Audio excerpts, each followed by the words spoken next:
What's going on, everybody? Got a special guest here. We got Johnny.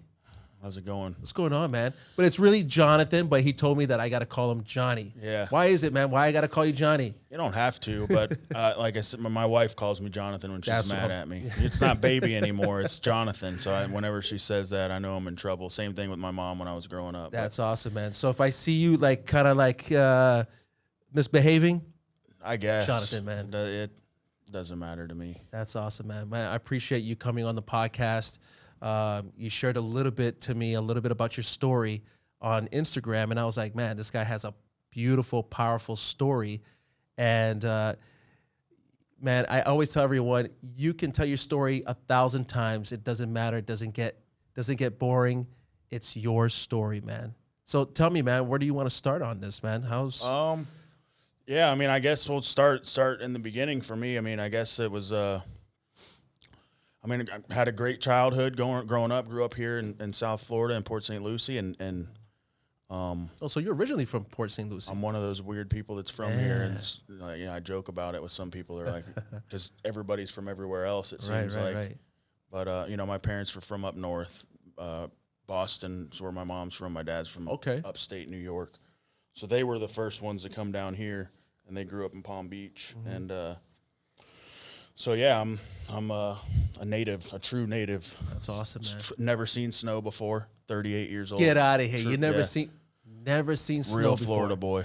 I mean, I've been out of Florida. It's just okay, but you've never seen snow. Yeah, I mean that stuff you scrape off the wall in the freezer. That's about as close as you get. Listen, it's fun, but it's not fun to live in. I'm happy, man. I love it here. I love everything about it. I don't think I'll ever leave. Wow, man. Not permanently, anyway. Yeah. Of course not. Of course not.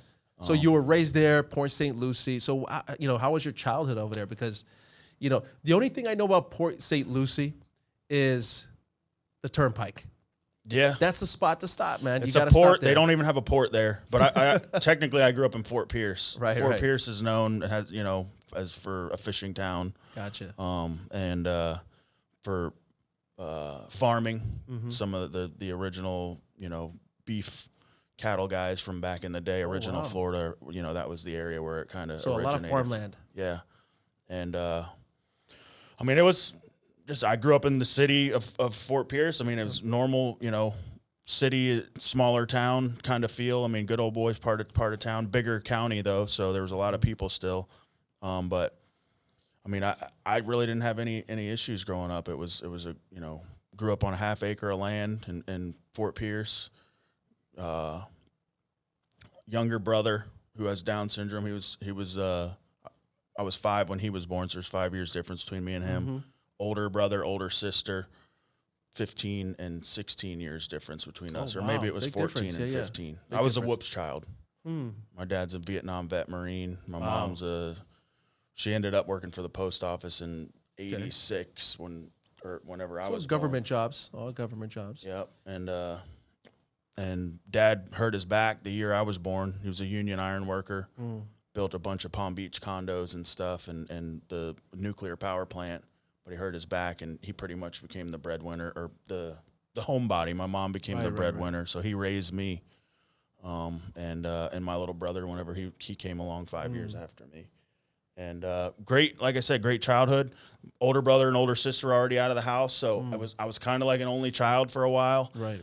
And once my little brother came, a lot of the attention shifted to him. So I kind of, got to do whatever I wanted to do pretty much growing up. And my family,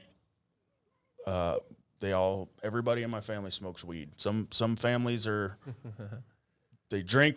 They go to family parties, they drink. Right. My family smokes pot. So that was just the way it was. If you went to a get-together, it was like cousins, uncles, aunts, everybody knew that's what happened. And, even if you were at a party where they couldn't smoke weed, you'd see 10 people sneak off somewhere. And just go. And do their thing. But so that was the common thing that you saw. Growing up, like I said, my older sister had a nephew that was close in age with me. And that's what we all hung out.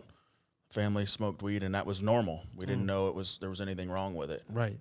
And I remember in 3rd grade, I think, in elementary school, we were talking about it in school. I was like, oh, yeah, my dad rolls homemade cigarettes. And they called the house, I guess, because I got home that day. He's like, Johnny, you don't need to be telling people. And this is back before it was like legal. You know, you could get in trouble. Yeah. And so that's what we saw. And, you know, obviously that was, I remember sitting at the table and while they were passing joints around when I was a kid, and my uncle tried to hand it to me when I was 5 years old, you know, and I didn't take it, but, you know, it was just, I thought it was normal. Most kids, you know, that you see your family doing something. Of course. That's what you're going to think. So it eventually got to the point where me and my nephew, we wanted to try it. So we watched our family do it their whole lives. So we rolled our own joint and we smoked a joint at, like, I want to say I was about 9, he was 8. And that was the opening ceremony of my life, of you know, something that made me feel good, something getting me out of myself. You know, it wasn't like wasn't like this grand session or anything, but it was, you know, we definitely felt something off of it. And, you know, it made me feel different. That's interesting because, you know, some people that start, like, for example, I was sharing my story the other day, and there are certain elements and certain things, situations that took me to start using drugs. And a lot of people use it based on trauma or whatever the case is, right? If you dig deep, you'll find out that, oh, you know what, I started doing drugs because of this and this and that. But in your case, you were imitating a lifestyle that you were surrounded by constantly. Nobody ever told me it was wrong. Right. Nobody, you know, so obviously you grow up, you know what right and wrong is, but nobody ever said, hey, you're not supposed to do that.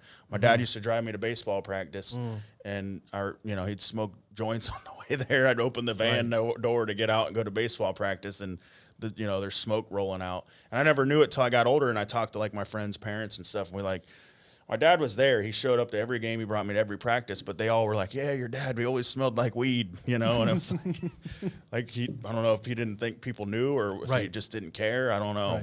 But Dad was a great guy, though. There was nothing, I can't say one bad thing about him. That's awesome. You know, other than the fact that he, you know, smoked pot for all those years. And that's another debate. I mean, you know, we can debate about that. You know what? You know, was he a good father? Was he, you know, the best example? And I think, you know, some people need to pull back a little bit and understand. It's like, you know, as an adult now, when I look at my father, there's a lot of mistakes that my father had, you know, made. But now as an adult, as I sit down with him and talk to him, there's a lot of things I didn't know as a kid that he went through. Yeah. And I was like, man, doesn't justify what he's done, but I get it. I understand. And a lot of people don't spend the time to get to know the person, to understand their story. It's like, you know, somebody that's been through war, brother. Yeah. You don't know what you're talking about. You can judge all you want, especially but you don't know exactly. You don't know where that person has been through, or did he have someone to educate him or to be that example in his life, you know? So again, it's not to justify what people do, but try to understand that there's always a story behind why they do what they do, you know? Putting yourself in their shoes. Yeah, and that's why I love having these conversations with people, because I have a way of thinking. I was brought a certain way. I made a lot of mistakes, but there's nothing better than talking to somebody and understanding their story. That's it. You know, because then there's sympathy. Right? There's empathy. Yeah, man. And identification. Exactly. It's easy to talk junk about somebody. Super easy. Oh, that guy did this and this and that. But, bro, did you sit down with that person, have a cup of coffee with that person, get to know that person personally before you judge that person? So, again, I think it's important. And I love that you're sharing that because, again, there's people that they've been influenced in a different way. 100%. Right? So now, you know, you're a kid. You tried it at 9 years old. I tried it when I was 13. I started when I was 13. So 9 years old is really early. So what happens after that? It wasn't really the starting point or anything, but it was just definitely probably where the seed was planted. Sure. So, I guarantee the seed was planted way before that. And I had a personality too, like I said, where I call it starting with sports. I mean, when I was 5 years old, I started playing baseball. You know, my family put me in bowling at a young age. My mom was a big bowler, and I was addicted to sports from a young age. Like That's awesome. ate it, slept it, breathed it, opened up in the morning. I would open up baseball magazines and just like, that was my life. So I saw from like a young age of just a personality that if I liked something, I went full bore on it. So no matter what it was, if it made me feel good, some people ask me today, they're like, oh, what was your drug of choice? My drug of choice is more. You know, it didn't matter what it was. If it made me feel good, I wanted more of it. And I still kind of look at that in myself today because of, you know, I try to keep myself in check. Like, am I being prideful in this situation? Am I being egotistical? You know, am I using the platforms in a way to where they're you know, helping instead of coming off a certain way? And so, but I gained all that knowledge, like you said, by sitting down, understanding myself, understanding the people in my past and in my history through working the 12 steps of recovery. And, you know, that was I think if the whole world worked the 12 steps, truly worked the steps and didn't just scratch the surface and dug deep on themselves and figured out why they do what they do and why they did what they did and why their parents were the way they were. And like you said, understanding, like, I never looked at it like that. It was just something that I saw and I thought it was normal. But growing up after that, like, just same thing, man. Normal, awesome, every day. Younger childhood life, riding bicycles with the kids in the neighborhood, playing basketball at the local basketball court down the street at the elementary school. And as I went through school, I had some, you know, they told me I had ADHD. They put me on the medication. Jeez. And you know, I used that as an excuse. I was very intelligent from a young age where, like, if I got in a fight at school or if I got in trouble, I'd be like, oh, I forgot to take my medicine this morning. And it was almost, and I did, but I still would like use it as like a escape or a way to get out of whatever trouble I was in. And my mom always was right there to rescue me. She's like, well, you know, he's got this, and this. She went to every meeting in the school, made sure I sat in certain chairs and like my dad hated it because like I would get in trouble or get suspended. And she'd be like, oh, I got tickets to Disney for you guys since you're home for 3 days. And my dad's like, are you kidding me? The kid just got in trouble. Right. And we're going to Disney to a hotel for 3 days. Yeah. And so mom was definitely always one to stand up for me, one to always be there when, you know, even early in my adult life, whenever I finally got out of the house and stuff, I'd be like, Ma, you know, I can't pay my rent this month. And she'd be there, fill my fridge up with groceries, help me pay my rent. My dad hated it, you know, but she just, you know, I was the second round of kids. So this, you know, the first round, my brother and sister are jealous because they were like, oh, well, we never had that. Exactly. Yeah. And I see that a lot. But growing up from there, I mean, I think I really want to say it was about 12 years old whenever I first actually started all my friends' parents smoked weed too in my neighborhood. There was probably 3 or the ones that I hung out with. And I'm not going to say every kid. So we ended up, you know, developing our little clique of kids in our neighborhood that, you know, we would get weed from our parents and we'd go out in the woods and smoke weed, and, you know, it became like a regular thing. And that's when sports started to become less and less interesting. I still played sports, still was really good at it, but, you know, obviously the hanging out with my friends and becoming a pothead at a young age. And so I got in trouble. I got arrested for tried to steal a pair of shoes from Rack Room Shoes in the mall. I took my old Reebok Classics in and tried to trade them in for some clean ones. And they watched me in the mirrors the whole time, and I walked out, and my mom was there at the mall, and I didn't get arrested, but I got in trouble. I had to go do like an evaluation or something, and they told me that I had to take a drug test, and I took my friend told me that if you put chlorine tablets in your pee, you could pass a drug test. Wow. So I went in there and I poured like this little bag of chlorine in there, and it started foaming. And I went in there and handed it to the lady, and she's like, yeah. She's like, if this is your pee, then we need to call an ambulance. Exactly. But so like from a young age, I'm already like trying to manipulate the system, just trying to get over on things and thinking that I was smart, but I really wasn't. And obviously to be in a situation where we're trying to cover it up, the lady seems to think that I have a problem, right? Even at 12 years old, I may not have been addicted to drugs or whatever, but so she puts me in this program where it was, you know, it was like a juvenile intervention program, outpatient program. And I just never stopped smoking weed. I just kept going and failing drug tests. And they ended up, as a term of my probation that I was on, I ended up going to a level 6 juvenile program. Wow. So they were just throwing you in the system. Let me ask you something, because I'm curious about this. Now that you're an adult and you analyze yourself a lot, I've been doing that a lot, man. You hit 43, your mind starts thinking differently, and I've been having deep conversations with my wife that I didn't have before. Mm-hmm. And there's certain behavior patterns that we take along with us, because there are things that we don't admit to, we don't face, we don't confront, whatever the case is, and we kind of bring it on along with us.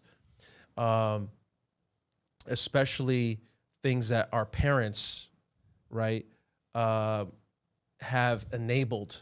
Yeah. Right. So when you look, because I remember you were talking about your mom, right? Do you think your mom in some way, do you blame her for some of the things that you started doing, or your behavior patterns and stuff like that? Do you blame her in some way? Even like now looking back on it, I mean, I guess I don't like justify it for her. Right. But I think that a lot of her actions are the reason why I became the way I became. Yeah. Right. But she did the best she could, just like we were talking about my dad. I mean, it's Yeah. it's not justifying their behavior. There's no book or anything that tells you how to be a parent. So It's understanding it now that I'm a parent, and my mom always told me, she's like, you're going to wait till you have a son, and Exactly. Yeah. 14-year-old's right there at the beginning of teenage-ness. And I just know we're in for it. And I don't speak life over it in that way, so it doesn't come to life, because we do have, a great son. And I think it's important. The reason why I ask, because there's things that I look at, my parents, things that, my mom was, she never educated me, or my dad never educated me in certain things. There were certain disciplines. When I did something wrong, my mom would discipline me, but not abuse. It was more of fear of losing her son, right? But there was never that conversation about certain things. And I think it's because they just didn't know how to deal with it. And I look back at that and I'm like, of course my mom could have did a better job, but she didn't have the information. Yeah. Again, it's not to justify, it's not to throw her under the bus. Well, it's like whatever works, right? And we think like, all right, this works for now. Let's just do that, because we got all the things in our life going on. We're working, she was working 2 jobs. Her way of dealing with me was to either buy me off, or to, she never really took the time to spend with me. Whereas dad was the one that was like, we need to ground them and be on the home front together. And he was pushing for like the right thing to do. Yeah. Whereas, and that's tough, because when both, like, for example, my parents, they were, spiritual, I grew up in a Christian home. Mm-hmm. My dad was a good example when it came to that. The home, we always had fellowship. We always had Bible study. My mom also. So they were very, when it came to those things, they were very united. Okay. But it was the way that it was taught that I just never comprehended it. I never understood it. There was never a deep conversation about certain things, right? For your dad, that must have been tough, because I've seen another side. Like, for example, my aunt, wonderful person, but when it came to my cousin, it was always like, he did something wrong. It was, oh, he's my baby and this and that, and just only child, and just really protected him, but it didn't really help him. Hurts. That's what they say. So my much, mom, man. even during the heart of my addiction, they call it, you love them to death. Yeah, and they think they think that they're helping, but in reality, you're hurting that person. And I always tell this to I think to it's people. a woman thing too. Yeah, I think it is, because they have a different heart than a man does. Yeah, and discipline, and the reason why I say this, because discipline is important, the right way. Right. And I always remember those moments when I did something wrong. Bro, my mom, she would run after me.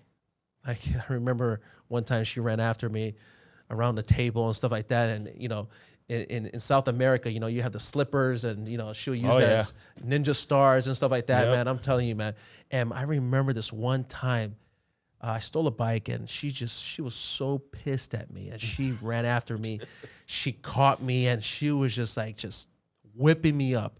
But as she was whipping me up, she was crying. Yeah. And I'll never forget that. She was just crying.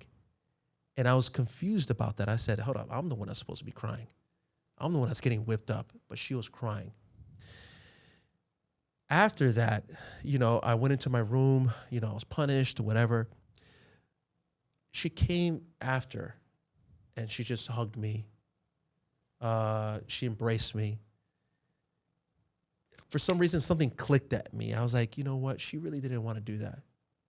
I put her in a situation because she was in fear of losing her son. I didn't understand the consequences. Well, you said the word right before you started talking about this is discipline. Discipline, yeah. Right? When we talk about it in one of my Bible studies, we try to apply this stuff in our life, right? When we learn about it.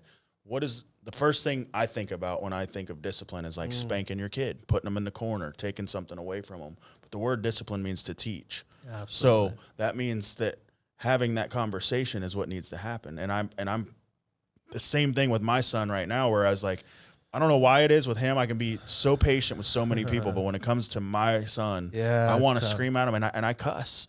And it's something that I've been working on. And I'm like, and I actually had that conversation, sat him down in front of him, like, dude, I'm sorry, man. I'm falling short in this. Yeah. And I don't want to do this.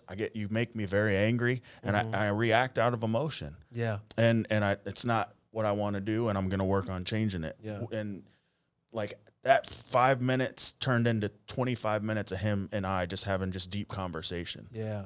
And that's where I think I was lacking that with my parents. Yeah. And that's important. The vulnerability, especially when it comes to a man, is important. And I think I don't have kids. I've been with my wife for 26 years and we don't have kids. We're thinking about it now. But I work with a lot of kids. Mm-hmm. It's one of my ministry is working with kids, young people, and stuff like that. But that is one of the core importance is as a man is being vulnerable. Yeah, is admitting to our weaknesses, our that's what it means to be a real man. The world raises us to be masculine and to wipe off your knee when you get hurt and just brush it off and keep going. And so that same thing is ingrained in us, you know, as we get older and realistically it stunts our growth because you think you're supposed to be a certain way and you realize that the worldly way is not the way that to be a real man. It's okay to be sensitive. It's okay to cry. Right. It's okay to talk about your feelings. It's okay to express that you're hurt and express them. I had to get this paper that had emotions on it.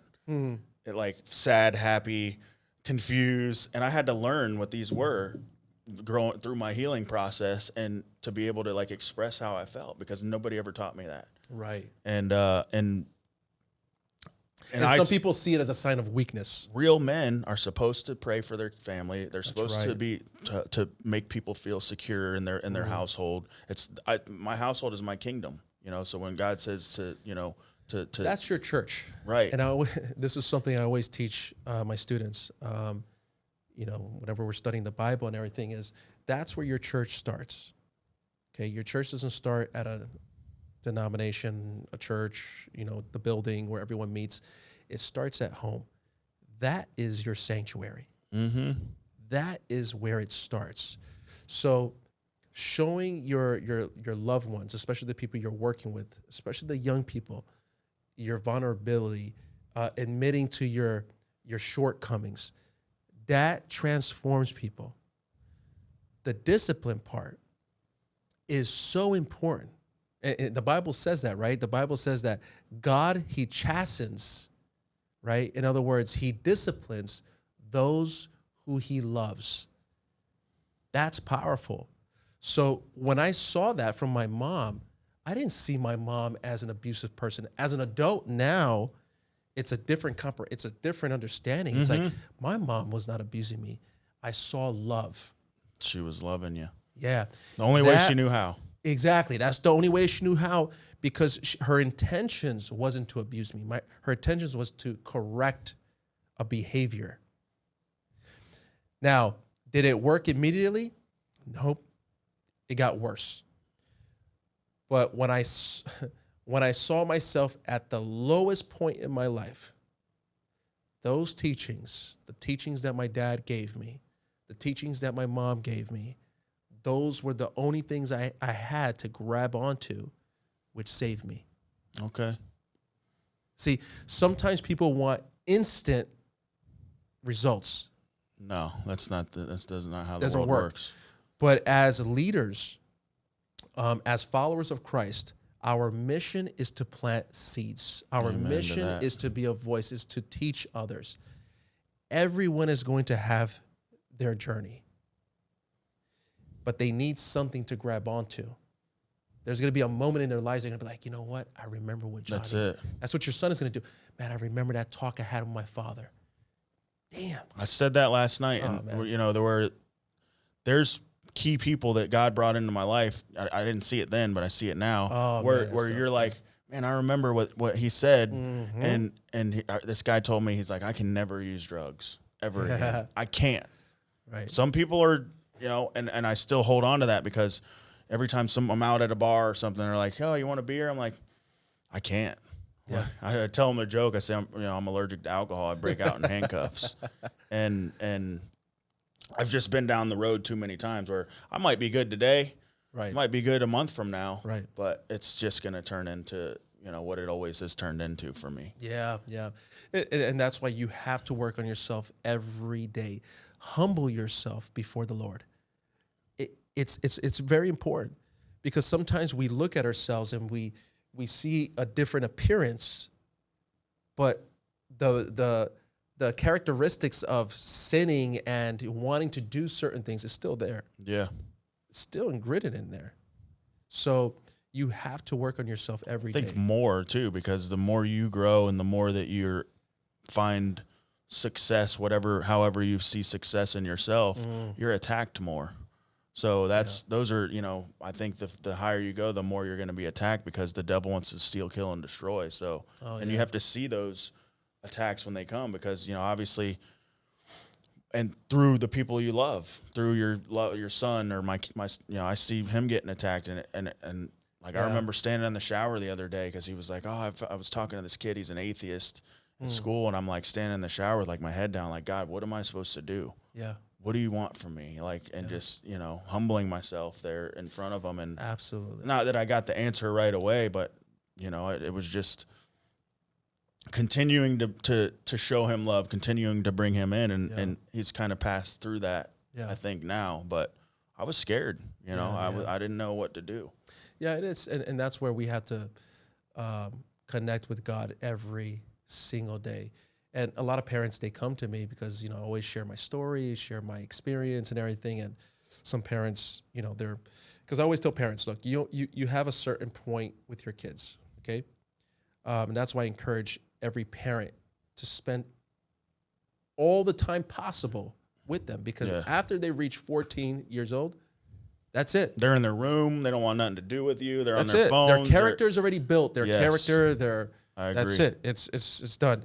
Okay, so the time, I'm going to spend time with it. No.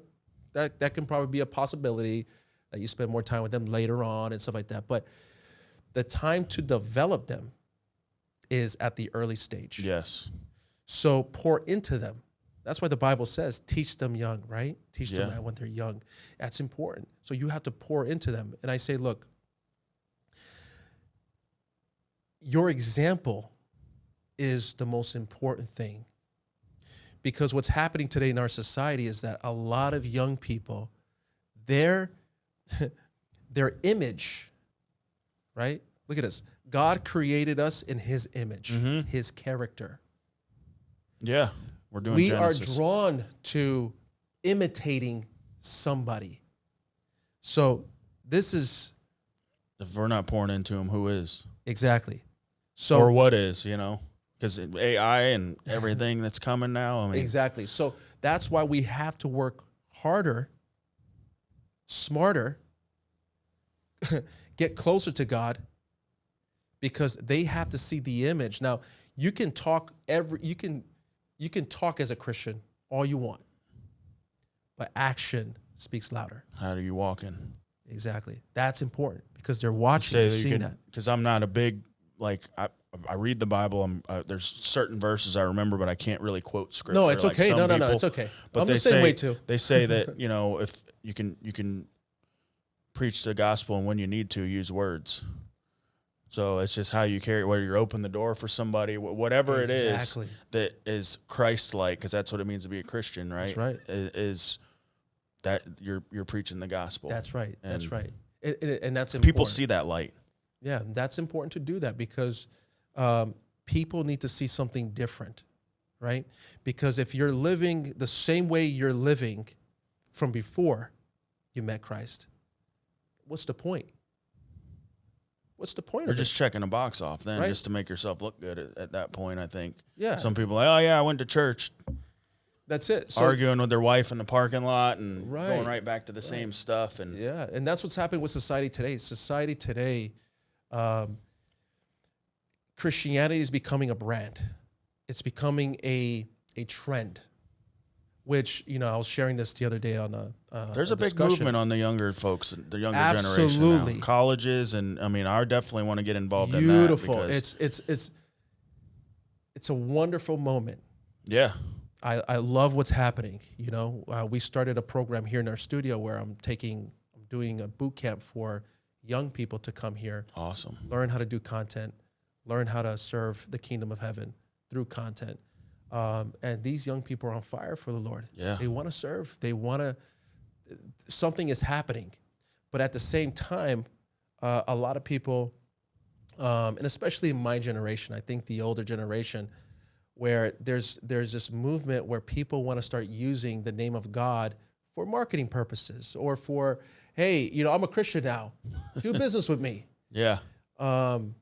Which again, again, it's not to judge the person, but once you start spending time then with you're that held person, to a certain standard for the folks that don't know. So just like your pastor's held to a certain standard because he's the pastor, like There he you go. has to carry himself Has in to. that way. And so that we're doing the same thing. If we're claiming to be Christians and we're going to the beach and we have a Christian, you know, I go to Christ Fellowship, so you got the heart with the cross. Right. And if you got that sticker on your car, you can't be cutting people off in traffic. Right. You can't be. I think that's why they put it on there. It's like, you know, Well, you'd got be the surprised badge. how many people are throwing Yeah, fingers yeah, out the window that have the yeah. sticker. So that's, I mean, there was a guy that on Instagram. He's a pastor, and he was up there. He brought another gentleman up there that was really muscle bound, and he says, he's like, this is Jimmy. He's like, me and Jimmy go to the same gym. We both lift the same weights. We both, you know, eat the same food. We have the same plan. Right. We want to get big and we want to look good. And he says, he's like, the difference is between when Jimmy and I is that when I leave the gym, I say, oh, I can eat that because I went to the gym today. But Jimmy says, I can't eat that because I went to the gym today. And the same thing he brought it back to faith. Is like, you know, I can't do that because I'm a Christian. right. And, you know, and then the way that other folks look at it is like, oh, I went to church today, so I can do that. Yeah. And Yeah, that's important because, you know, God's grace is not cheap. You know, No. it was paid. it was a very expensive price that Jesus paid on the cross for us. And I don't want to test it either. Yeah, and let me tell you, it's a beautiful thing, and the reason why Christ did it because we can't do it for ourselves. Yeah.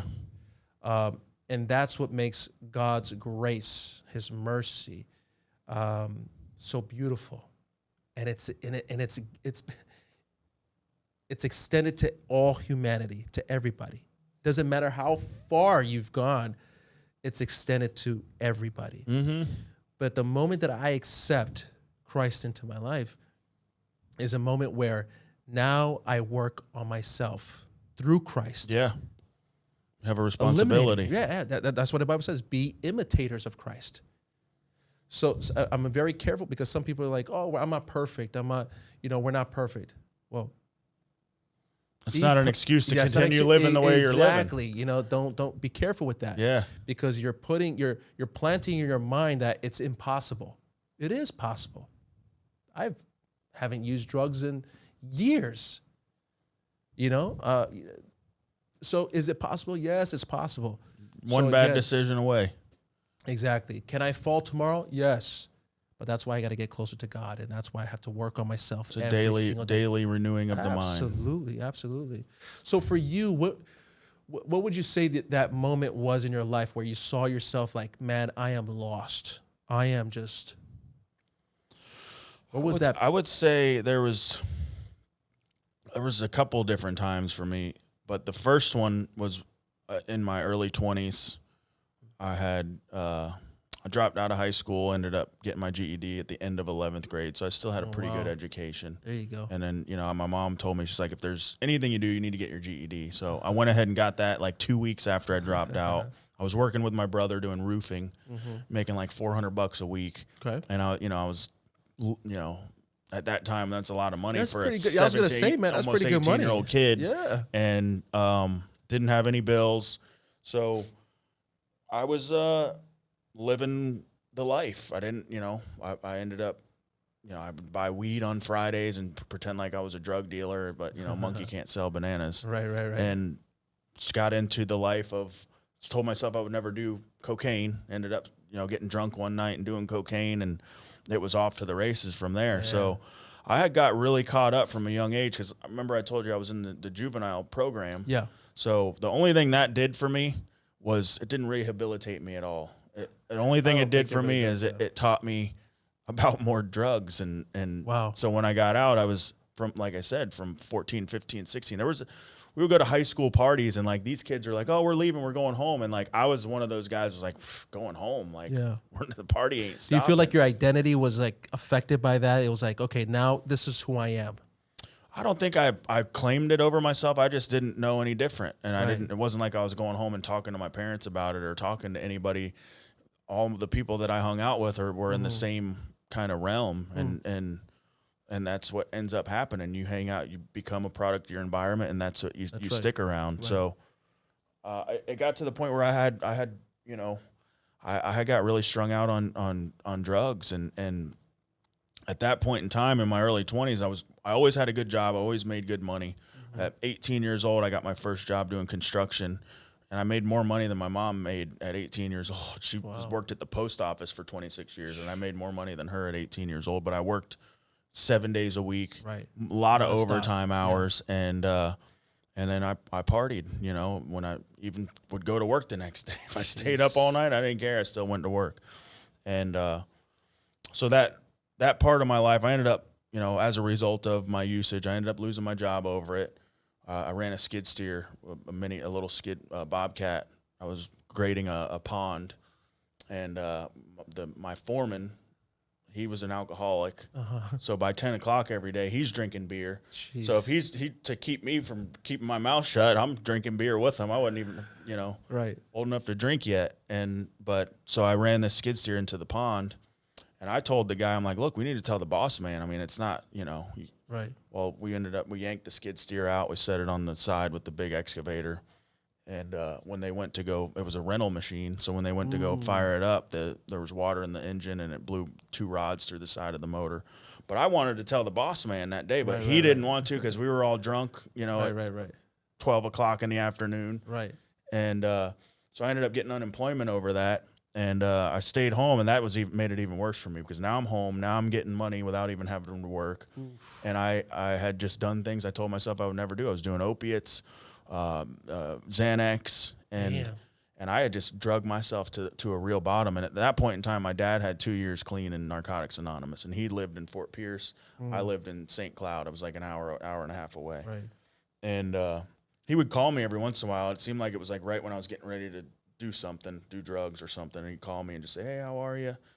And to check on me. And like, he was really doing good. He was already working the steps. He was doing really well. He's, for 45 years of being on drugs. Right. And that's not easy, man. That's tough.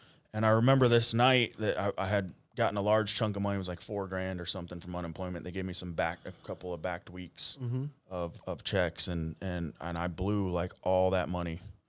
And within like a 4 or 5 day period, all on drugs, and drinking, and and I was down to just the last little bit of cocaine that I had, and I remember I was like crying, and I did it, you know, obviously, Right. and I was in tears, and that was the first like interaction that I had with God, because I prayed to Him that night, and I said that I was done, you know, and that the first time that I felt the presence, you know, and you know. Well, what do you think took you? Because you know, looking back at your family, did you have any influence? Anyone that was a Christian or anyone that kind of like? Not really. I spoke was to you? baptized Catholic. I always believed in God, but I never went to church or anything like that. I always believed in heaven and all Right. that, but I've never had the, like, I think that's what helped me, because like Right. some kids when they're growing up, it's like forced on them, but I never had that. So like whenever, and through working the 12 steps, like you're already pretending to be a Christian anyway. That kind of Right, tricks right. you into believing in God. Gotcha. And it, you know, the good orderly direction, the great outdoors, you know, the 12-step fellowship. 12 steps came from the Bible in Matthew, the Beatitudes. Right. So AA was created with that, and then NA, the steps, you know, they just changed a couple of words, but it's So still that's the where you same think steps. kind of like there was a seed in some way planted that you. Because I went to my first AA meeting when I was like 13 years old. Damn, man, when that's I was, so young. yeah. Man.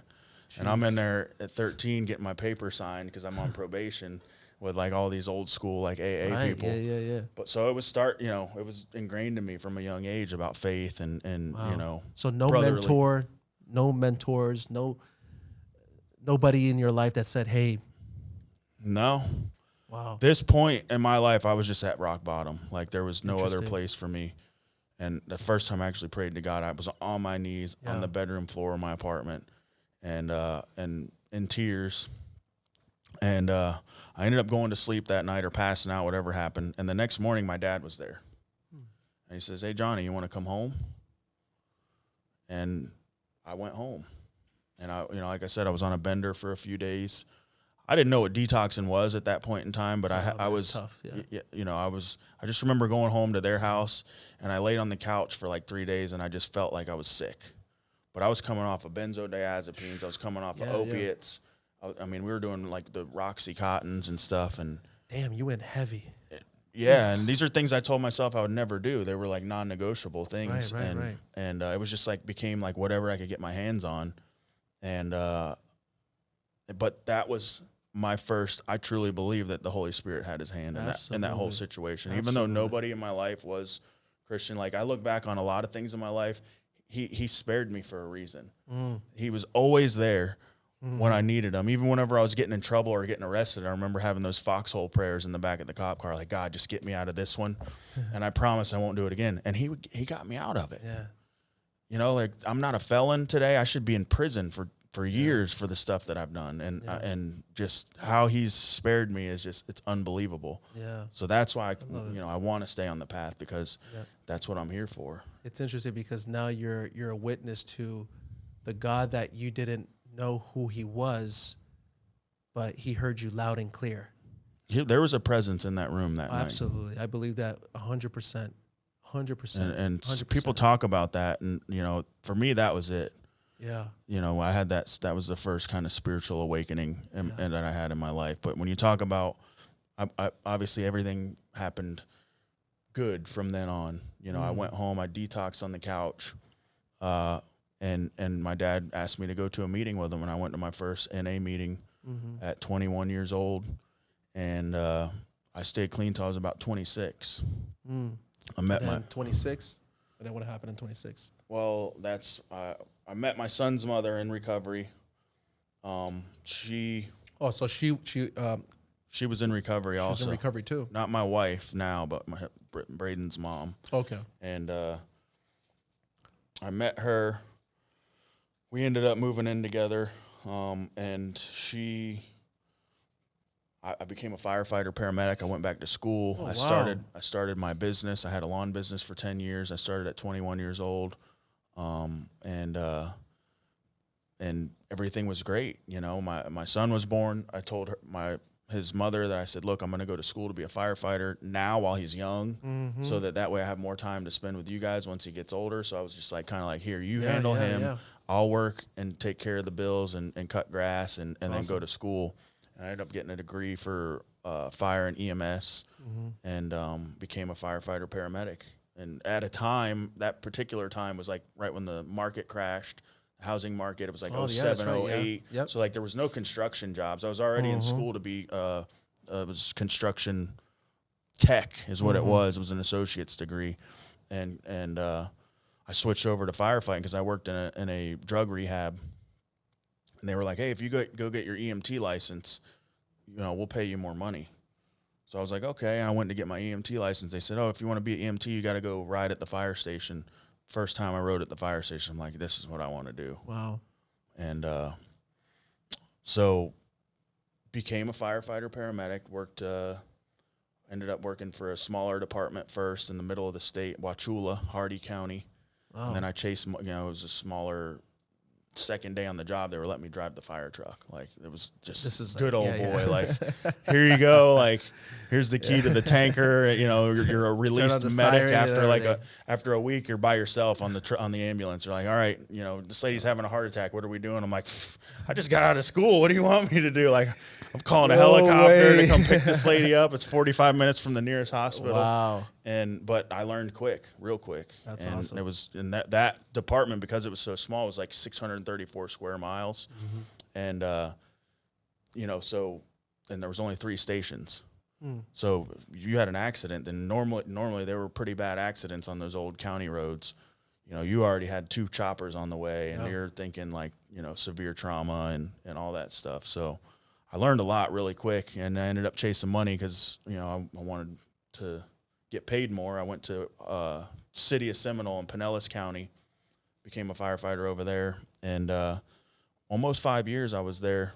And then my dad got cancer, and he was living back over here in Port St. Lucie and Fort Pierce, and I was driving back and forth, taking care of him. Like, look, let's just move back. I don't want to miss out on this time with him. I wanted my son to spend more time with him because my son was real young at the time. Yeah. So we bought a house in Fort Pierce, and I ended up getting still worked over there for about a year. Ended up getting moved.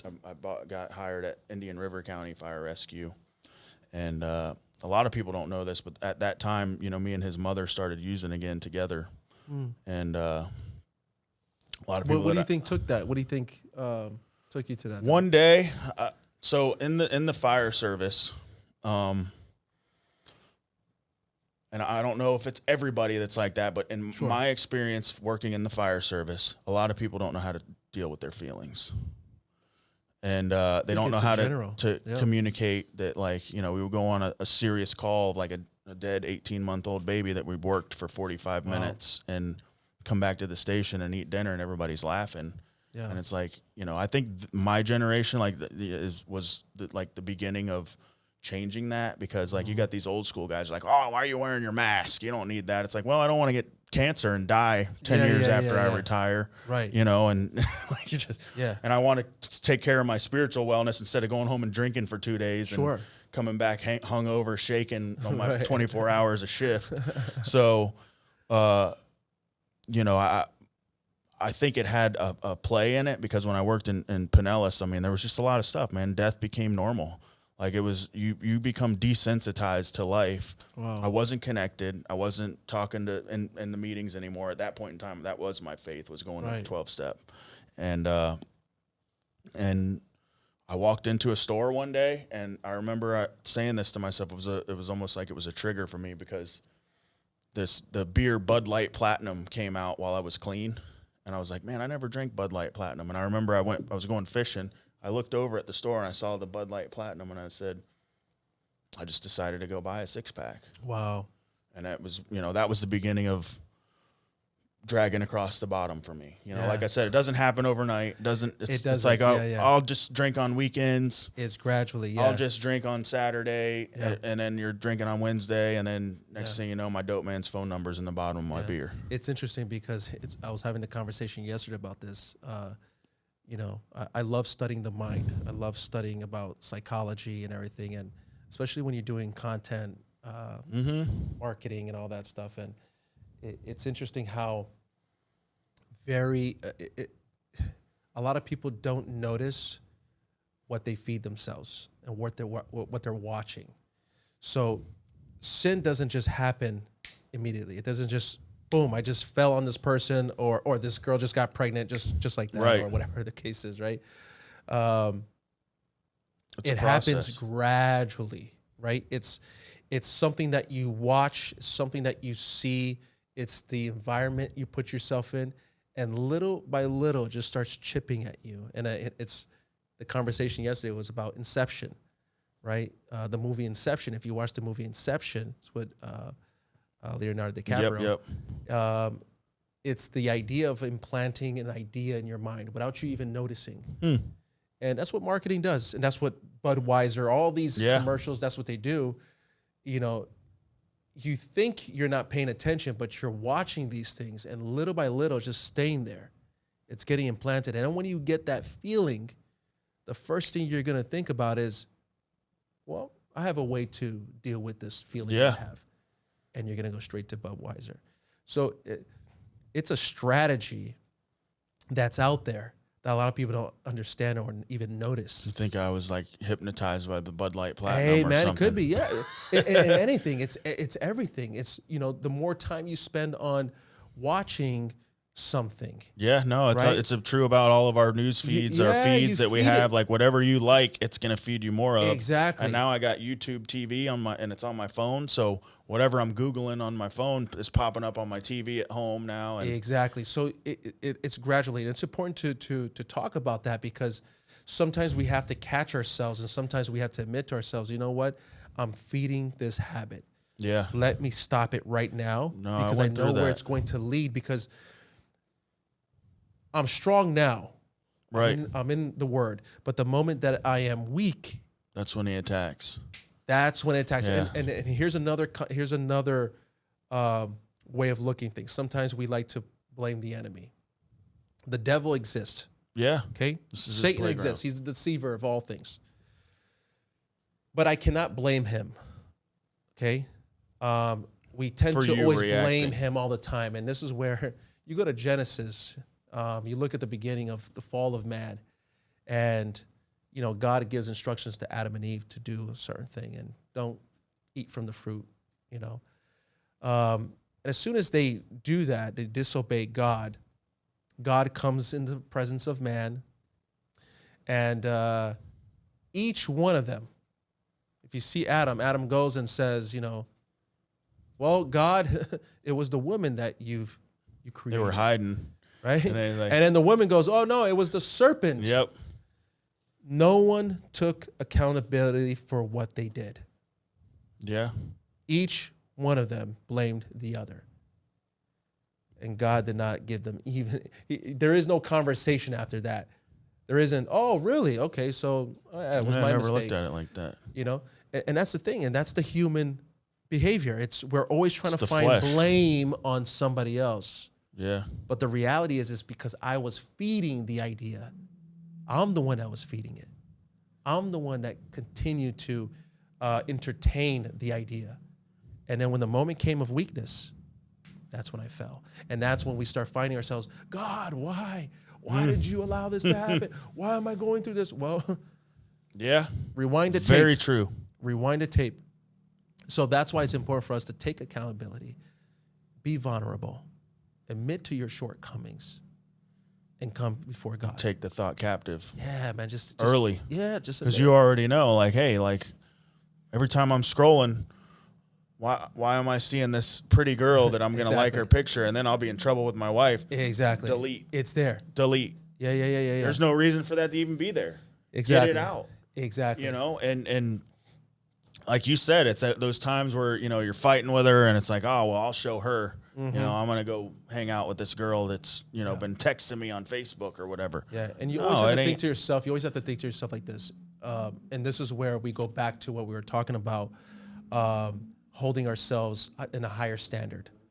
For me, because we're doing this podcast, I'm sharing with you about my faith. I'm sharing with you that I am a man of God. Again, not putting myself above anybody, but I understand that I have a responsibility. The moment that I say this, I have a responsibility. So now I'm held with a higher standard, and that helps me. And the reason why is this. If after I talk about this, tomorrow you find out, damn, Roger's over there smoking crack and this and that, what does that do to the image of God? What does that do to my image? It taints it. Especially to the most of the world, because they don't understand. I mean, right. But I mean, and that's why a lot of these, and this is why I'm very, again, when people start putting people on pedestals, right? you put their pants on just like you do. Exactly. One leg at a time. They get surprised, especially when it's a pastor or a preacher, and the guy has done wonderful things, and then this one mistake, and it's like, oh, look at him. He says he's a man of God, and he's done this. And it's like, well, yeah, what happened? It was a pastor like up in New York or something. Yeah, it's difficult, and that's why we have to have people around us to hold us accountable. That's why I always say, have someone that's around you that can check you. We got I got 3 or 4 group chats on WhatsApp. There's I have a Bible study that I've been going to, and now I'm co-leading that I've been going to for 3 years every Monday night. There's a Bible study I was going to on Saturdays pretty regularly, and then there's 2. We've been doing spiritual retreats for the last couple of years, so we have a couple awesome. courageous men's retreat group chats, and I put on there like what I'm going through stuff, like, hey guys, I got this going on, like pray for me. You know what I mean? My sister's got cancer, like pray for me. And all these, I tell people that it's going to be hard for me to go back to my old life. Yeah. Because I'm going to have like people beating on my door wondering where I'm at if I don't show up on Monday night. Yeah. You know what I'm saying? So I'm not saying that I'm good, but it's going to be hard for me to fall off the boat because I placed myself in the middle. Exactly. And sharing that stuff, like when you're going through it, like, hey guys, I'm dealing with this right now. I'm having lustful thoughts. I'm in the church and I'm taking this woman's clothes off in church. Yeah. 3 Confront seats it. away from me. Yeah. And then you're like, that happened to me last week. Mm-hmm. This is how I was dealing with it. Exactly. Or I'm going through that too. Let's keep each other accountable. Mm-hmm. But if I don't voice it or say that, and it's teaching others to voice their issues that they're having too.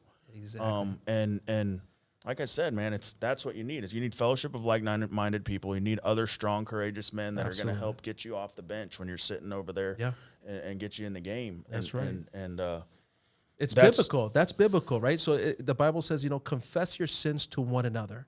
Yeah. That's what it's about. Because the moment you put it to light, and I have a friend, his name is Abner. He says something on my podcast, which, I loved what he said. And he said, the moment you put that issue to light, you bring it out to light, the devil cannot condemn you. Yeah. What are you going to condemn me about? He already knows. Bro, I'm on LinkedIn, and I tell these people I used to smoke crack and do heroin, and I'm a business partner in a multi-million-dollar business. What can you condemn me And these about? people come to me, and they're like, man, where it says occupation, right. I put man of God. That's it. And these people are like, man, I don't know how you do it. I'm like, do what? Right. Like, what are you ashamed of? You can't tell me anything about myself if I tell you everything already. That's right. There's like, if you're a politician or something, you tell her, why wouldn't they tell all the stuff, their dirty secrets in the past and get it out in the open? Like, that's right. You're getting ready to get voted into office. They're like, yeah, this guy, dated a stripper back in the day. Yeah. And there's power in that, and again, it's to the vulnerability. You open yourself up. It opens doors to people who really are going to take that and say, you know what? I was struggling with this, and now I have hope that I can get out of this. Yeah. I can deal with this. And that's the purpose. It's not for you to live in that. It's not for you to stay where you are, because it's going to destroy you. Yeah. The lifestyle will destroy you.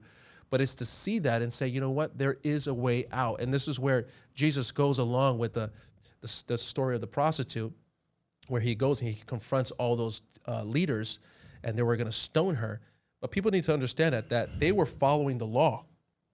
They weren't doing anything wrong in their eyes. They were basically fulfilling a law that was established saying that if you were caught in idolatry, you were stoned to death. Now, if you ever go on X, there is a video where there is a man, because in those regions, they still do those things. Right. And if you ever seen someone getting stoned, it's horrible. Right. It's a very bad way to die. Yeah. And when I saw that, and I saw that when I was 8 years old in Brazil live. So I know what it looks like when somebody's getting their heads bashed in to death. Yeah, my wife's shown me some crazy videos. Yeah. So I've seen it live. When you see Jesus coming into the picture and Jesus confronts those leaders, he goes and he does something very interesting. He goes and he writes something on the ground. The Bible says that each, from the eldest to the youngest, they started leaving. Right? Jesus asked them, if there is no one here with no sin, throw the first stone. Cast the first stone. To the eldest, to the youngest started leaving. They started reflecting on themselves. Said, who am I? Yeah. But then Jesus comes along, and this is what Jesus does with us. He saves us from our sin because the reality is we deserve death. That's a fact. Yeah. We deserve it. But Jesus comes along and says, I'm going to save you from your death, from the penalty of the law. I'm going to save you. But he says something to her very important. He goes and he says, look, where's your accusers? They're nowhere. Good. You have no one to condemn you anymore. I saved you. But go and sin no more. See, Jesus didn't say, lesson. That's the lesson, right? So Jesus is not like, hey, I saved you. Your That's the way we should look at it. That's the way we should see things in life. Right? So he saves you, sin no more. He understands that there's going to be a process. There's going to be that struggle. But understand that I saved you from that. For a reason. Don't continue in that because you will suffer the consequences of those things. Which is, I might not be here the next time they want to stone you. Exactly. So. But, there's a lot of lessons in there.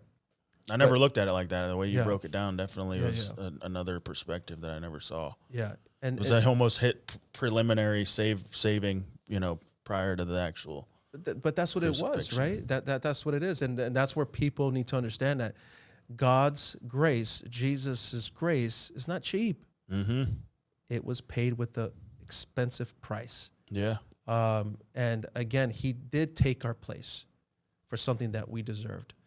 And that's why the more I get closer with God, it's interesting, is I see how much more dirty I am. It's like, wow, man. Well, as soon as I feel like I got something licked, then something else gets something revealed. Comes up, yeah. And then, or the same thing comes back that I licked like a year ago, or I call it that, but it's it's an ongoing process, like you said. There's no journey, there's no destination. It's a journey. Yeah, it's a journey. It's an ongoing process. As long as I don't look at it like I've arrived, or or like I got this. Right. Then I'll be all right. And that's important. And so you told me a little bit about your ministry. You have a ministry. You have a job. What are you doing now? What's your... So now we're... the ministry portion was we're Braveheart inspired. It's a group of guys. Yeah, tell me a little bit about that. Myself and 4 other guys. And we partnered up. It's community outreach. Mm-hmm. We have apparel. And we put on a free concert every year in the fall, in Port St. Lucie, free worship concert in the middle of the square in tradition. In Port St. Awesome, Lucie. Man. That's old school right there. And then we're the men's retreats. That become part of Braveheart now. So there's 3 years in a row now we've done the men's retreat. This will be the 4th year, and then I've been heading it off the last 2 years. And how many men do you have right now that take part of it? So the men's, it's whoever wants to go, right. Is how it is. But I mean, we can hold up to about 100 people at the retreat center. It's actually owned by a Brazilian church, and it's in Okeechobee. Really? Yeah, and that's what it was built for. Their church, What church is it? Revival of the Nations. It's a Brazilian church. Brazilian church in Fort Pierce, and Fort Pierce. And I started my journey of going to church at a Brazilian church. That's too. It's awesome, man. Yeah, I go to a Brazilian church. Yeah. Church Family of God, and Pastor Arle. He's actually I want to get on his podcast too, because he's got one, because they were my foundation. These people were, I've never seen the Lord move than in a group of Brazilian folks. I mean, they prayed. These people didn't even know me, and they were laying hands on me. And I truly believe that the prayer from them helped me to step out of my darkest days that second time. Yeah. Well, I learned a lot. That's where my life changed in Brazil. So I lived in Brazil for 9 years, gave my life to God in Brazil, met my wife there. So Brazil did change my life. Well, a lot of people don't know this, but Brazil is one of the largest spiritual country in the world. It is. So you have the largest group of Catholics, you got the largest group of Protestants, you have the largest group of all of them, Santeria, whatever you want. Whenever it comes to like spiritual things, Brazil is. Yeah, I heard there was like a movement in Rio with youth, and there was like 8 million people in the streets. Huge. Yeah, it was like the streets of Brazil were just filled. I mean, and there's only like 12 or something million in Rio but I mean, it was. Yeah, it's awesome. More than 2/3 of the population were out there. It's awesome. I learned a lot there and a lot of experience out there. So, yeah, it's been changing. It changed my life. Yeah, when I first met my wife, I remember laying in bed, and I opened my eyes. I'm American, full on, like, American. And I opened my eye one night, and she's standing over me, praying. I didn't know she was praying at the time. Like, what's wrong with this lady? She got like a demon in her or something. But that's like is a normal thing to wake up at 2 or 3 o'clock in the morning, I guess, because that's where God is speaking to you more. I mean, that you talk about the beginning, the story said that was evening, and then there was so the beginning of the day is actually the evening. Yeah, that's how. Yeah, and so that was just a weird experience. That's interesting. And she was, how powerful is that, man? Man, her and she was singing in the church when I met her, and when I asked for a good Christian girl, I couldn't ask for a better one. That's awesome. Yeah, and that's where you protect it. You protect your home. Fellowship at home is important. Praying with your wife is so important, and that's what the society needs today. And I think that's what's happening. Especially here in Miami, there's an awakening happening, and a lot of people are hungry for God, and they want to know more because they see that the lifestyle that they've been living has not gained anything. There is a certain feel of emptiness, right? But when you put God in the center of your life, man, it is so fulfilling. I can't see my life without it anymore. I just can't see my life without God. I just can't. That's our biggest like pitch too. I mean, if you call it a pitch, is that that last year it was like real men pray, real men worship, real men. I forgot the third one, surrender. Right. And because it's the truth. We have to lead each other men to be. We're supposed to be this masculine. You're supposed to be. As men, we think we're only supposed to provide for the house because I'm paying the bills, because I'm doing this. My job's done. No, there's a lot more than that. A lot more. We need to be kingdom leaders of our house. We need to make our wives feel safe. We don't need to treat them like they're pieces of meat or like they're just absolutely supposed to wash dishes and that's it. Like, no, there's way more that a wife is a gift. A child is a gift. Yep. And that's why, and through the jail and prison ministry with Braveheart as well, that we're jumping in and grabbing these guys coming out of county jail. That's so awesome, man. And we have a group chat right now that I've been. That's what kind of motivated me to start writing, kind of a daily devotional. That's good. Is and just sharing my story with these guys daily. And when I tell you there's a movement, one of the guys, Marcavis is he used to be a viral gangster rapper.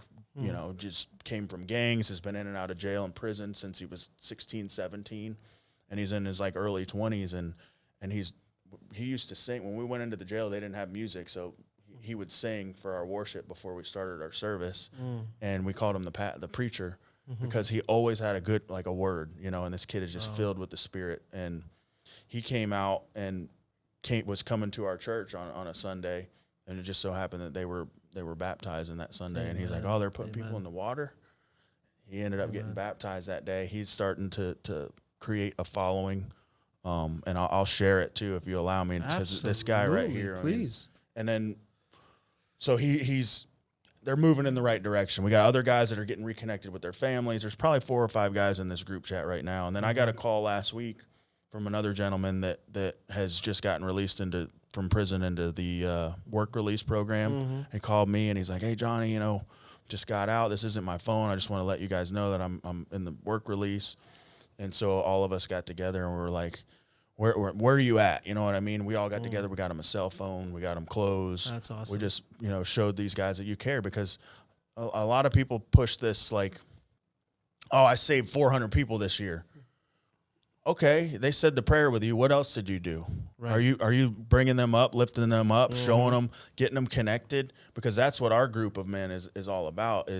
Is like I said, getting people off the bench. If I didn't have this guy telling me, "Hey Johnny, you can lead this," I would have never thought I could lead it.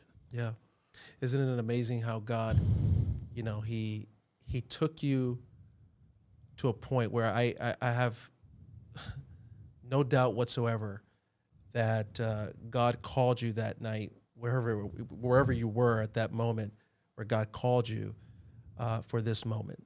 And this is where your purpose, right? You have your business, and this is, I share this all the time, and this is where I have, in my business, God is the artist, is our business is to build content. That's how we make money. That's how we have to live in the world. Right. Got to pay bills. But our mission, let me tell you this, our mission in reality is to present Christ to the world. That's it. And that's where, like you said, even in Miami and with certain groups of men, like they can identify better instead of the white picket fence pastor that's up there every Sunday. Yeah. They can identify better with the guy that it's been where they've been, that walked where they walked, done what they've done, and say, "Hey, look, if he can do it, I can do it." Exactly. And so that's how I kind of he uses people like us. He uses Absolutely. us to for his purpose, and it's all throughout the Bible. And that's the thing, is purpose. You said it right. Purpose. The moment you understand that and you embrace that, don't let nothing get in the way. That's your purpose. And continue building that relationship with God, asking for wisdom, asking for direction, humbling yourself before God. Because the moment that you take on that type of work, and I'm going to tell you, Johnny, right now, you're going to be on my prayer list. I'm going to be praying for you, and whatever we can do to uplift that ministry. Yes, sir. Let me know. But it's very important to understand that we are at war. Yeah. Not with each other, not with flesh, but with the principalities of this world, things that we cannot see. And there will be many attacks, like you said. But when we have God on our side, and when we have God at the center, nothing can stop the mission. Nothing's impossible. Nothing is going to stop it. So that's where we need to humble ourselves, because now we put ourselves in a different category, right? We are disciples of Jesus. And that's the good responsibility. And I was sharing that because I was sharing that with somebody that just got baptized. And I said, look, when you get baptized, it's not just you're dumping yourself in the water. There's a lot of meaning into that. You're going into a marriage. Yeah. You are claiming now that you believe in the resurrection. You are accepting the resurrection. You have accepted that you have died publicly. You have died to the world, and now you are a new creature in Christ Jesus. But you're also a disciple of Jesus. That's a huge responsibility. So don't just be that person that sits in the pew and just says, "I'm a Christian." Live it. Yeah. Carry it on to the next one. That's what he wants. Carry it on and share it. Share your story. Don't be ashamed of your past. Don't be ashamed of, what you're dealing with. Open up and share that Jesus is alive, that you have been transformed by God. Well, that's the like you said, that's the beauty of content, social media, the world today, right? It's a double-edged sword. It can help and it can hurt. But if you use that platform for good, You know, I had a guy say something to me that last week. He says, "Oh, well, what if I don't have a story like you?"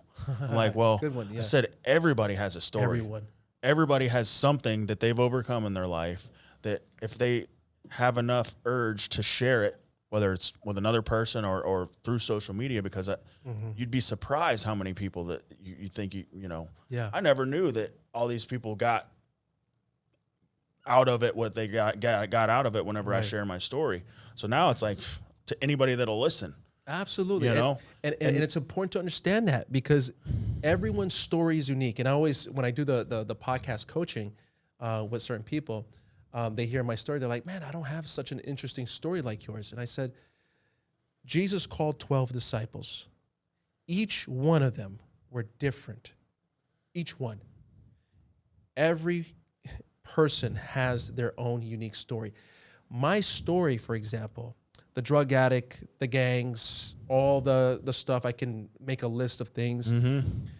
For certain people, it's not going to attract them. They're going to be like, I don't know what that is. I've never been drawn to drugs. I've never done drugs before. I was never a weak-minded person to do drugs. Your story doesn't really attract me. Is it beautiful? Yeah, it's beautiful. Whatever, you got changed, but it doesn't do anything for me. So that's why the other person's story of, hey, you know what? I was raised in a good home, or, you know, I never did drugs, and, you know, I went to school, I did that, and, you know, I changed my life this way and this. Oh, you know what? His story is interesting. That's why you have to tell it, because there's going to be certain people that are not going to be attracted to my story. The thing is that, but your story, even though that part of it, it doesn't mean if you tell your whole story, right? Because everybody has something for everybody. So there's, obviously I'm a drug addict, but you know, I had a problem with food. I had a problem with lust. I had a problem with, so, and that's what it does. What it comes down to, I say like working the 12 steps would help the world, because everybody has something that they deal with that is affecting them. Yeah. And no matter what it is, if you know, whether they want to admit it or not, everybody, you know, I call my wife, I call it plastic surgery, cutting up the credit cards, Right. because she likes to spend money. She likes to go. I'm like, honey, you got to tell me when you're using the credit card. I'm the one paying the bills. I didn't know it was ran up this high. So like, give me that thing. Where are you? It's like she has that faith that, hey, the money's gonna be there.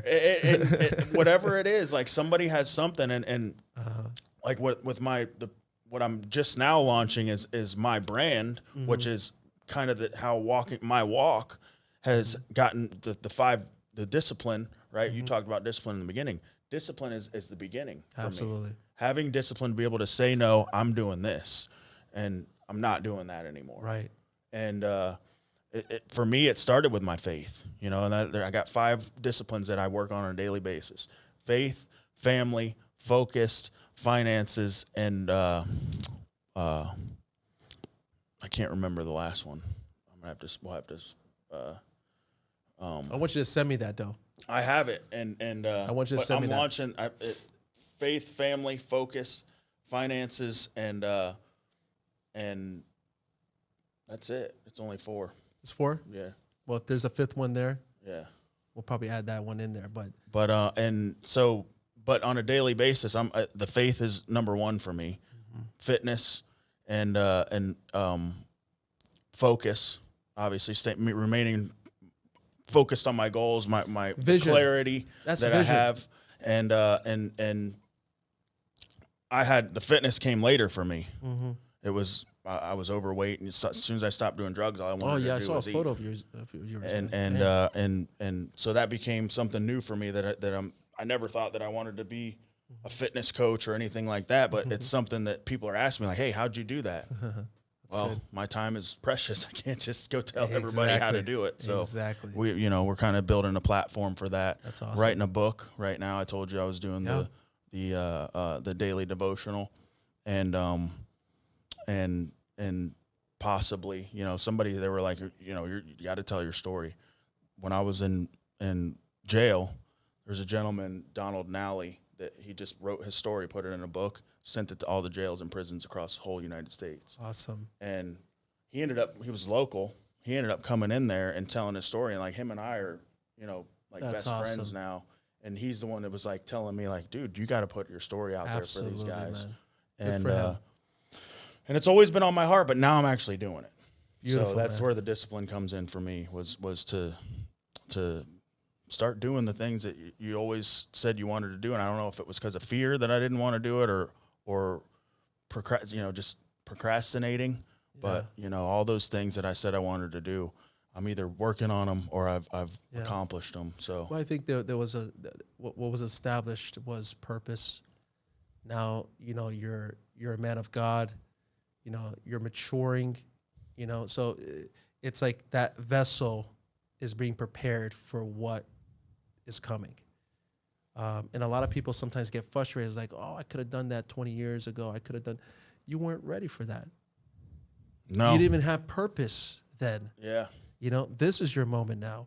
So don't base your experience on other people's experience. Oh, that person started when he was 20 years old and I'm, 40, and how am I going to do it now? It's like, because your time is not now. yeah, You were stubborn, and you had to learn how to trust God. And everyone has their time, because either you're stubborn and you're just being hard on yourself and you just don't want to let go, and that's the story, not to get into too much details, but that's the story of Israel. When God took them out of Egypt, they could have gotten there in months, but it took them 40 years. yeah. 40 years. That's my story. That's the thing, Right? right? I've been there in 2 weeks, but I waited till I was 30 to start. Exactly. So that's the thing, though, right? Because God had to, because there's a lot of things that they had to let go of, and they couldn't get into the promised land with all that junk. No. And that's the thing. God will make you wander the desert for years, if he has to, until you let go of what's stopping you to enter the promised land. Yeah. And that's the thing. So you have to just understand that it was all on you. And this is your time now. So embrace it, accept it, get closer to God, and just let God do his work. So Johnny, the last thing, did you tell me, so your business is basically personal training, personal coaching? That's just now getting going. And that's like I said, the 5 disciplines of fitness, the faith, finance, focus, and family. That's awesome, man. So super important. Just launching that, I literally, like I said, I never thought it was something that I wanted to do, and building a personal brand is kind of the way of the world nowadays. Absolutely. And so I'm jumping on board with that, but I also, started a land development company with my business partner, Adam, we do land development in Port St. Lucie. That's it's a awesome, community man. I grew up on, and I get the opportunity to help it grow and develop it. And that has just absolutely been blown out of the water. I started out as an estimator project manager with this fella, and he saw in me what, he invested in me, and basically said, here, That's let's awesome, go make man. money. Yeah, I have a good friend that's living out there, which I think I'm going to try to connect you. Okay. Have him connect with you, and want him to get closer to God. And he has a AC company. Okay. Well, he does. He teaches people how to do AC and stuff like that. Okay. Which phenomenal person. I took AC and refrigeration when I was in college. Yeah. Yeah, it's a huge business, man. I just Huge business. Yeah. What was it? Oh, I was smoking weed in there too. Well, that's another thing. I think he still does, but Yeah. But maybe he needs kind of. and then my wife has she's got the cleaning business. Awesome. So I helped her when I first met her. She couldn't even speak English. Wow. We spoke through text and through Google Translate. Look at that. And Where's she from? She's from Brazil. Oh, she's from Brazil. Yeah. Hey, man, we gotta hook up, man. Yeah, Yeah, definitely. my wife is Brazilian, so Yeah. man. There's a few people we hang out with because like the husband's American and we talk English together, and then the wives do the wife thing. That's awesome, man. That's awesome. But so she got her business started after about a year of us being together, and she's absolutely just grown that thing into, she's got 2 crews on the road, getting That's ready to put a awesome. 3rd crew on the There you road, go. Airbnbs, and that's a thing for Brazilian women. Yeah. When they, Yes. cleaning. First thing, they Yeah. get into the cleaning and stuff like that. But I always tell them, make it into a business. You know, don't get stuck on. She was like coming home from work crying, telling me the lady was yelling at her. Yeah, I know it's tough. And I was like, well, just start your own. You know, how do I do it? So I helped her with that part. you But go. after, you know, she handles everything now. That's and awesome, man. so that's one of the businesses that I have going on right now is with her. So Awesome. So they need anyone in Port St. Lucie need cleaning, all that stuff. Reach out to your wife. Yeah, right, to her business. She's awesome, man. She's killing it. Awesome, man. So where can people find you, Johnny? So I'm on all the platforms. I kind of started on TikTok, I'd say, almost 3 years ago. And all I did was get on there every single day, and I wasn't like being intentional or trying to monetize it or anything. It was just, I got on there and I just gave a message. Mm-hmm. Wasn't really like a Christian message or just a life message, right? Daily. It was like a minute or 2 minutes long. Yeah. And was off of there for a while and just opened it one day. I was like, man, there's 15,000 followers. That's awesome. Same thing man. with YouTube, where I just put the same videos on there, and there's 25,000 views on all these. Like, didn't even know it was a thing. Just opened it up like 6 months ago, and I'm like, man, maybe I got something here. That's right. You do got something. And so obviously I've been on Facebook and Instagram and all of those for years, but awesome. So what are the handles? So Johnny Parsons is the handles for Facebook, and Johnny Parsons 1986 for YouTube. I can get links for you too. Yeah. But and then Johnny Boy 1986, which I'm working on changing that. To Johnny Boy was like my childhood. You know, it's been my email address since I was a kid. That's so it just awesome, stuck man. as a username. And somebody's like, "Hey, you're a man now. Why don't you change that?" And I'm like, "I'm trying. I'm working on it." Instagram's not being too. Yeah. I guess because I got the blue check mark, they wouldn't let me change it. Yeah, you got to take it off. Yeah. So I learned after about a month of waiting on them to get back to me. So that's awesome, man. That's awesome. YouTube. I'll give you the links. Yeah. Pass me the links, and then just so we can make sure. I already started following your podcast too, the Appreciate it, Act, and then all your other pages, especially for creative here, and definitely awesome, you got something going here that's pretty awesome too. Appreciate it, man. Appreciate it, Johnny. Johnny, once again, man, I just want to thank you so much for coming on the podcast. It's always good to have this conversation. Always talking about God, talking about business. I rejoice because you're a transformed person. God is working in your life, man, and I pray that God continues to bless you, to use you, and that God blesses your family, especially your son, too, that you're spending that, yes, sir. that important time with him, and that he becomes an instrument for the Lord as well. Yeah. So I appreciate it, man, and I'll definitely. You ever want to have me back, I'll come back. Oh, absolutely, man. Listen, when we have these things, if you're in that area, I'll try to get you hooked up with the guys up there for. Yeah, man. You got to build a studio out there. That's what it's the Let's plan. talk more about that. Definitely. Create a hub over there. But once again, man, we're going to be doing a lot more work. Anyone that wants to serve the kingdom of heaven and whatever we can do, that's what we're here for. Awesome. So I appreciate you, man. Yeah, I appreciate you. All right, man. Thank you. God bless, man.